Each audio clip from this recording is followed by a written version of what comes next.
This is a brief video overview of the 2017 edition of the Fenix LD12 flashlight. This is a flashlight that takes a single AA battery. It will either take an alkaline or a rechargeable nickel metal hydride, such as an N-loop, which is my preferred battery type, or it'll also take a 14500 lithium-ion rechargeable battery if you choose to use it in a brighter mode, which is it gives you a higher output for that. You can also use the Energizer lithium primaries if you want for long shelf life and things like that. So basically any kind of AA battery size it'll take. Now, I've got this flashlight from Banggood about, a little over a week ago, and I was planning on doing a review shortly after I got it. But I have not been able to do that because my wife stole this flashlight from me, which is very unusual because she hates flashlights, or at least she hates my flashlights. So I got home and I checked the mail and I had this flashlight in the mail. So I showed my wife and said, "Hey, guess what I got in the mail?" And she rolled her eyes and said, "What, you got another flashlight?" And I said, "Yes, I did." And that's usually where the conversation ends. But I showed the flashlight to her and she immediately took it and said, "This is exactly what I want. It's mine." And well, I didn't know what to say. And she just took it. And there's some good reasons why she wanted this particular flashlight when she hates all of my other flashlights. And that's because it's a very simple flashlight to use. It has multiple modes, but it's very simple to use them. And she hates my flashlights like Zebra lights or Army Techs or 4.7's flashlights, all of those flashlights with complex user interfaces where you have to press and hold buttons, or you have to do combination of button clicks, and it drives her crazy trying to figure out what mode to use the light, and sometimes even how to turn the light on and off is difficult to figure out, at least for a non-flashaholic that just wants to grab a light, they want to turn it on, and they want to use it. And that's what this light gives you. The Fenix LD12 here, I find they've done a really good job with the user interface. Now, I'll briefly show you what that is. It's got a forward clicky in the tail here, and that turns the light on and off. Simple as that. You can press a little bit if you just want a momentary on-off, if you're signaling, for instance, although normally you would just click, you'd use it, and click off. Now, so once you turn it on and off, you have a button here in the side, right here, which controls the modes. And you simply press the mode button to cycle through 4 modes. It's got a low, which is 5 lumens. It's got a medium of 30 lumens, a high of 70 lumens, and a maximum of either 150 lumens if you're running it, say, on an alkaline or N-loop, or it's 320 lumens if you're using a lithium-ion battery in it. I find actually it's pretty good at just 150 lumens though, and I'll explain why in a minute.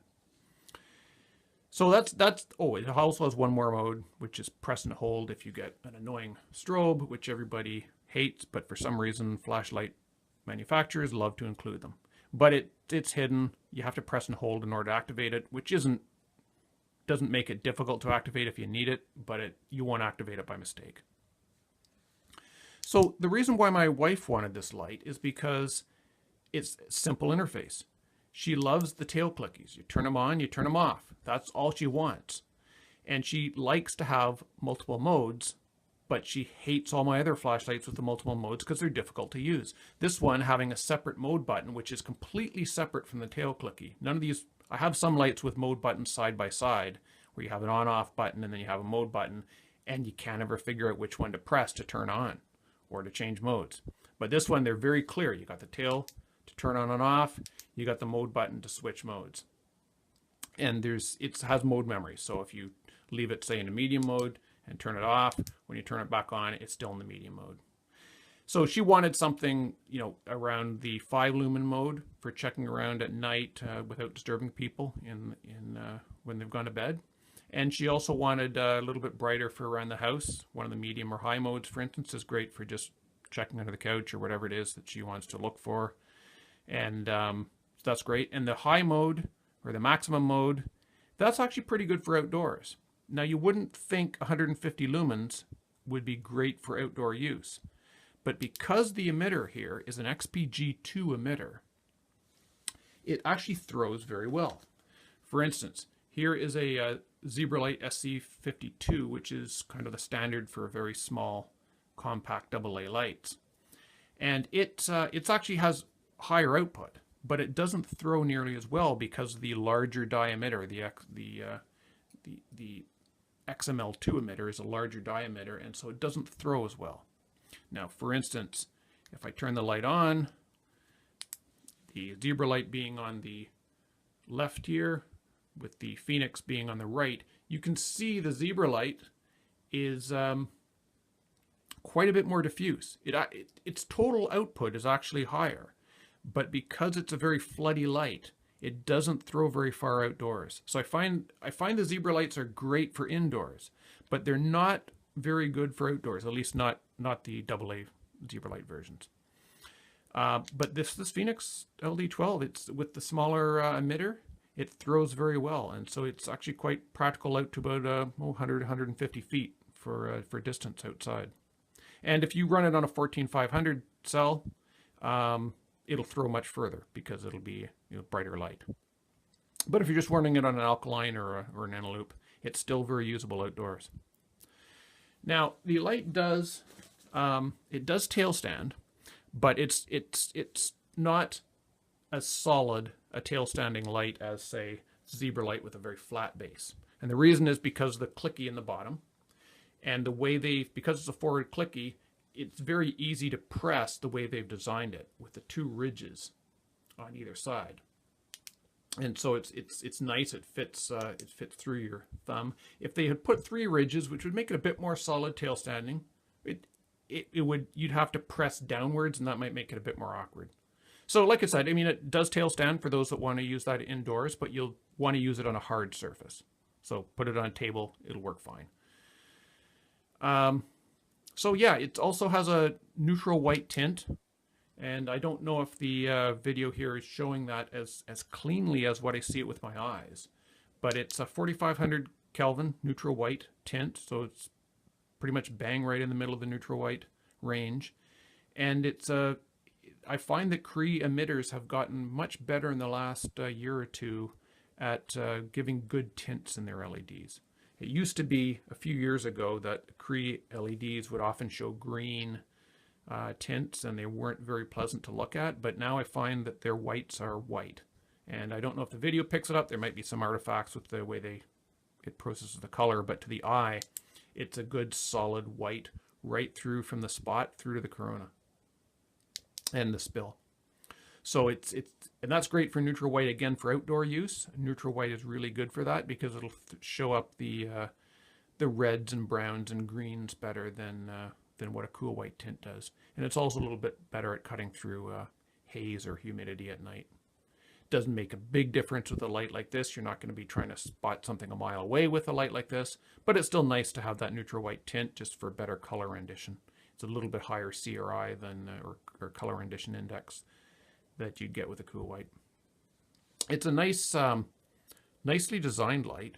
It fits in your hand very well. It's got a protective bezel around the lens, so if you drop it, it's not going to smash the lens. Same thing with the tail cap. Those ridges will protect the switch to a good degree.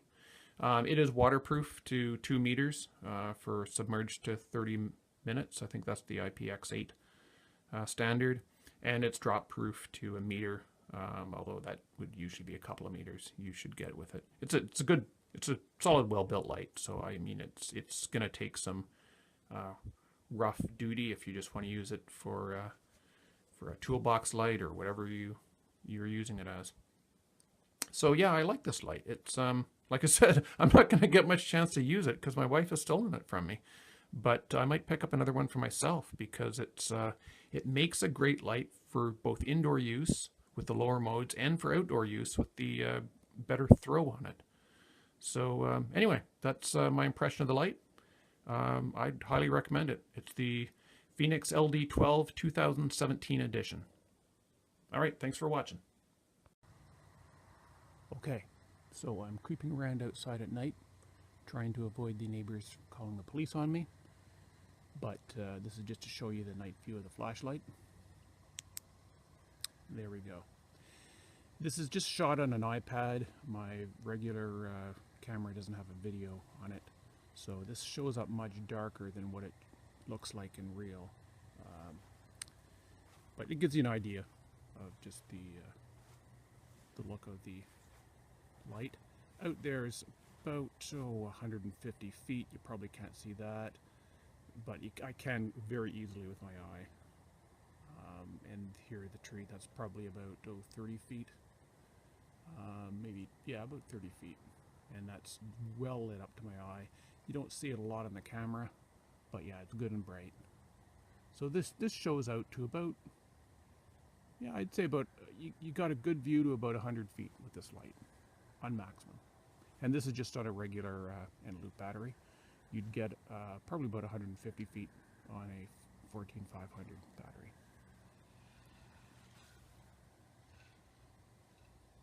I think I hear raccoons coming.